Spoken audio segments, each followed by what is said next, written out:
For footballers, heading the ball feels harmless, but evidence now shows that repeated head impacts can trigger brain diseases years later.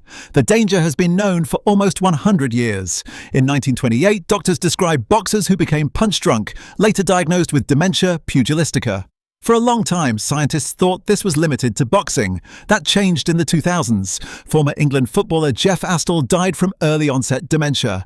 American football player Mike Webster died after severe cognitive decline.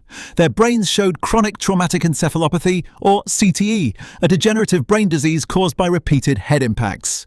CTE leaves a distinct pattern of tau protein deposits in the brain. It is seen almost exclusively in people with a history of head trauma. In 2023, researchers at Boston University examined the brains of former NFL players. Over 90% showed signs of CTE. But the risk goes beyond CTE.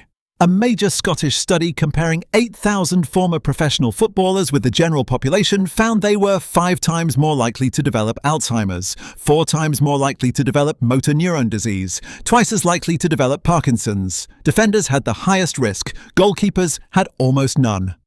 Why does heading cause damage? The brain is soft, almost like gelatin. When the head suddenly changes speed, the brain shifts and twists inside the skull. This stretches white matter axons, the brain's communication cables. Repeated stretching disrupts connections, especially in the orbitofrontal cortex just behind the forehead.